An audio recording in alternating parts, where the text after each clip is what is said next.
Josh Gurley. I lead our digital and technology organization at the Coca-Cola Company.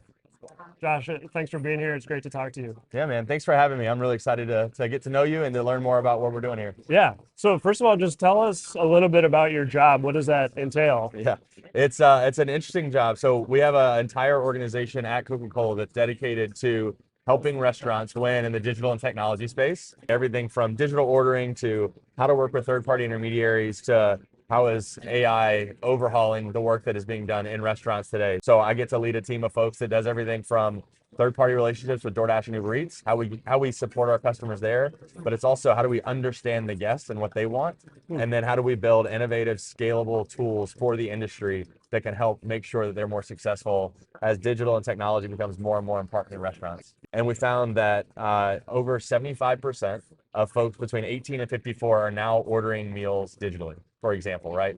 And we project that out and we go through 2035. We project that more than 50% of all restaurant transactions will go through a digital platform. So the impact to the industry says, well, that experience better be right. It better be integrated with my overall strategy, and it has to deliver upon what the consumer wants today. Wow. So that's a big boom in digital ordering from where we stand today, which I'm not sure what your data shows, but I think it's somewhere around maybe 20%. That's Jeff. So what do restaurants need to do to get there to be able to manage 50%? Yeah. So the first thing is, and it probably depends on where they are in their digital maturity life cycle, right? The answer to that question would differ tremendously, as you can imagine, for those different operators. But the thing that is consistent across all of them that we're telling them right now is you have to focus on the fundamentals, right? Think about the world. The first thing we say is digital is not this thing that lives off to the side. It is an integrated part of your business. Get the ordering experience right, understand what your consumer wants, and work to deliver that 1% better every day. Mm-hmm. Why do you think customers are gravitating towards online? It solves a really critical need for them today, right? We're talking a lot this week specifically, well beyond digital, about what value is. Value is what you get divided by what you pay, right? And so folks are saying, I'm willing to pay for convenience. I'm willing to pay for route to me if you will make sure that it's a good experience. One of the challenges restaurants has had is driving customers to their first party channels versus third party, which tend to be less profitable, et cetera, et cetera. Yeah. What advice do you have there? Like, how do you get customers to order directly from you versus the big aggregators? Yeah. So there's two parts of this that come to mind. The first is you can't expect to change consumer behavior more than what is intuitive, but you can only change so much behavior. So what we're then saying is you have to make it worth it. And the value equation of building an effective loyalty program cannot be overstated. How do I gamify the experience, align what I'm giving you in the loyalty program to what your lifestyle represents? So we're helping folks get further and further into that loyalty continuum, giving the consumer what they want so that then they say, there's value for me to come straight to you versus somewhere else. It's not a sustainable strategy to get folks in. You're going to have churn and you're constantly going to say, my number is not going up.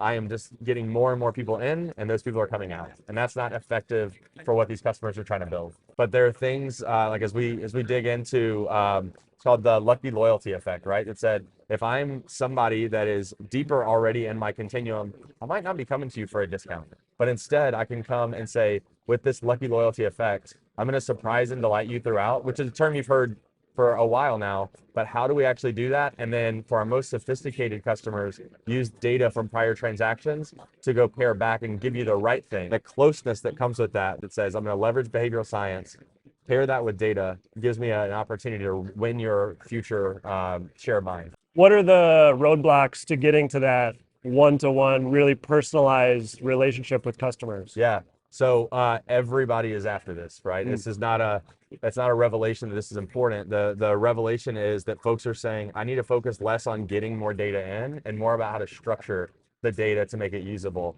So we're asking folks to start shifting the mindset from how many folks have ever decided at one time to log in to what do I actually know about you before I even think about activating it.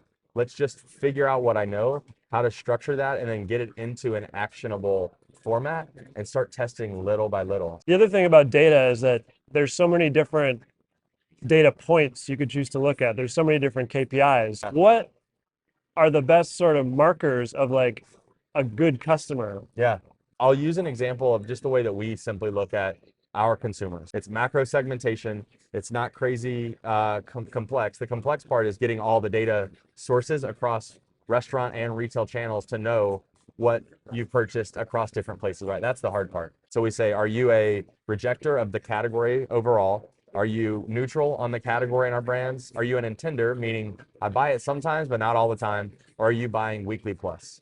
And by looking at 4 different segments and just based on purchase frequency of a single brand, I can then talk to you completely different. Change my goals to not be about the overall number, but actually be about what do I want my weekly plus group to do different than my intender group. And you can now focus all your resources in one specific segment because you know that's the group that you have the highest likelihood of changing, and they want something very different than your weekly plus, right? So we apply that, and we go talk about that and bring our Coca-Cola brand teams in to talk to our restaurant partners because we're doing the same thing and trying to build loyalty, and we have a love brand that we want to protect for generations, just like many of our restaurant partners do, and there's a lot of overlap and learnings there. Let's talk a little bit about AI because Okay. you can't get through a restaurant tech conversation, any conversation really these days without bringing up AI. So, what are some of the trends you're seeing there and how is Coca-Cola helping restaurants understand it? Yeah, so I think AI is fascinating when used in the right spaces. One is guest engagement platforms. So these are the ones that most of us would probably go nodding along. I've seen that, right? It's voice AI in the drive-through as an example to say, hey, let me figure out ways to upsell and create less time in the drive-through and get better throughput for the restaurant and reduce overall labor dependency in that transaction. The flip side is actually happening. The back of house is really what's being transformed with AI now. It's not the sizzly, sexy stuff that the consumers will go, oh, I go to XYZ restaurant because of their AI. They go, I can actually reduce costs and make my restaurant more productive with, we talked about data structure earlier, machine learning tools that now help me better understand my data, agentic AI tools that help my back of office get more efficient so that now my people who are great at hospitality can go do just that. They can get back to being good at hospitality. And then you see the experience, the overall value the consumer gets better, right? What we believe is those back of office innovations that AI is driving are going to help us get back to a more productive and efficient restaurant that would allow us to get better on the overall experience side and on the P&L side for the restaurant. Yeah. You've got leading operators who are making big splashy investments to own the end-to-end stack, and that's where I think the majority of the innovation is going to come, is those folks that have said, I am investing in owning my consumer, I'm going to make my data better, I've got an experience that makes the consumer want to come back, and that becomes a perfect storm to allow them to really separate from the competition. So I have a note on my paper here, AI-driven avatar called Gen Z. Yeah. Who's that? She's an AI avatar that we named Jen as in Jennifer.